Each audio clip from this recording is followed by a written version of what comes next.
চোন আজি মই কেনেকুৱা বনাওঁ আপোনালোকে চাই থাকিব হা। কেমেৰাটো লৈ আনাচোন। এইটো হৈছে চিকেন, মুৰ্গী মাংস, ৱ'ক, কাৰ্বিত ৱ'ক বুলি কয়। তাৰপিছতে এইটো হৈছে কচু, কাৰ্বি ভাষাত হেং বুলি কয়। এইটো তাৰপিছতে এইটো হৈছে বিলাহী, কাৰ্বি ভাষাত বক বুলি কয়। তাৰপিছতে এইটো হৈছে নহৰু, কাৰ্বি ভাষাত হাৰচনিকে লগ বুলি কয়। তাৰপিছতে এইটো হানচো হয়তো অসমীয়াত আদা, হয়নে? তাৰপিছতে এইটো পিঁয়াজ দুটা লৈছোঁ মই, তাৰপিছত এইটো মছলা পাত, কাৰ্বি ভাষাত ওৰেং কাচু মছলা বুলি কয়। এইটো কেনেকুৱা বনাওঁ এতিয়া প্ৰথমতে মই মাংসখিনিত দিলোঁ মই নিমখ। মই এইটো নিমখ দিলোঁ। তাৰপিছতে মই দিলোঁ ৰং গুড়া অলপ দিলোঁ। তাৰপিছতে দিলোঁ মই তেল দিছোঁ হা। এইটো তেল দিছোঁ অলপ। তাৰপিছতে মই এতিয়া কি কৰোঁ, এইটো মই এনেকুৱা মিক্স কৰি দিওঁ হা। মই মিক্স কৰি দিওঁ। মিক্স কৰাৰ পিছত এতিয়া অলপ সময় মানে অভেনত থ'ব লাগিব, গম পাইছেনে? মই অভেনত থোৱা প্লেটো লৈছোঁ মই। তাৰপিছত এইটো কি কৰোঁ, ইয়াতে এনেকুৱা অভেনত থৈ পেলাই আকৌ সিজাব লাগিব মাংসখিনি হা। এইটো আজি ভাজা চিষ্টেম নহয়। আজি আপোনালোকক বেলেগ ৰেচিপি এটা লৈছোঁ। আপোনালোকে ট্ৰাই কৰি চাবচোন, ভাল পাব আপোনালোকে। অন কৰি থৈ দিছোঁ। এতিয়া মই অভেনৰ মাৰি দিওঁ। এইটো 1 ঘণ্টা ইয়াত থৈ পেলাই সিজাবলৈ দিওঁ। আজি মছলা নহয় কিন্তু দেই, আজি আমাৰ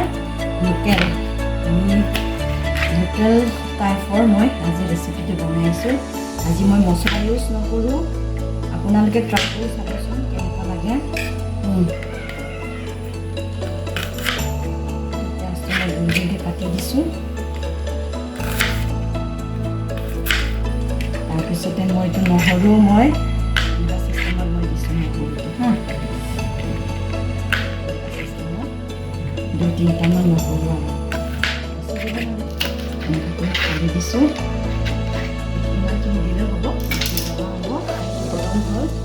এতিয়া কি কৰোঁ প্ৰথমতে দিওঁ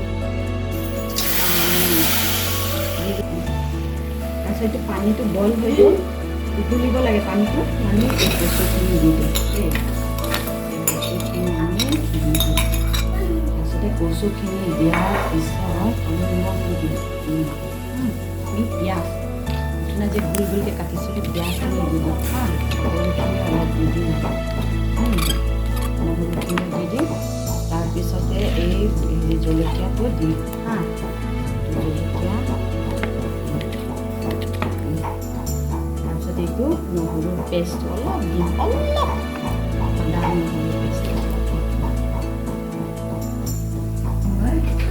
অলপ সময়টো মই ঢকাই দিওঁ। 20 মিনিট বা ওপৰত হ'বলৈ দিওঁ। অলপ মই কালাৰৰ কাৰণে অলপ হালধি পাউডাৰ দি দিওঁ। হালধি জল চপি চমলা सबसे कलर खान इतना बक जब देना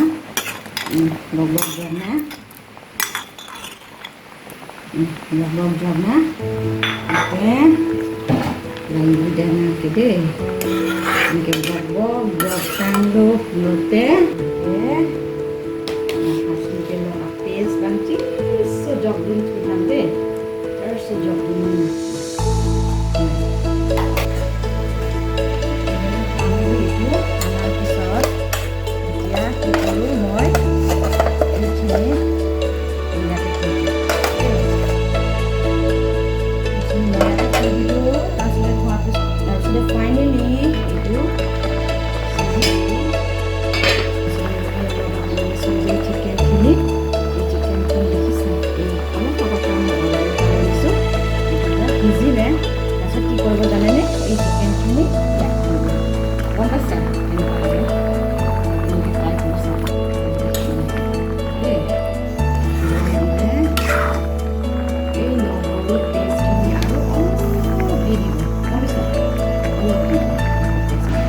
yaitu til kabit yang publikot itu Allah ইয়াত দি দিম বুজিছা।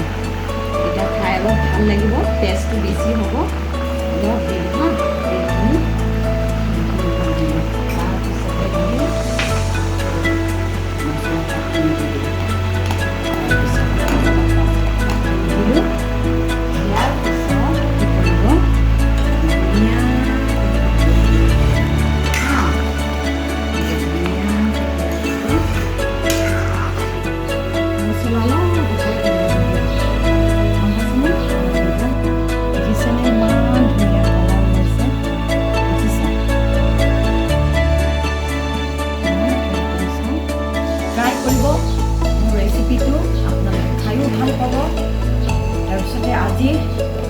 চেনেলটো চোৱাৰ বাবে সকলোকে ধন্যবাদ।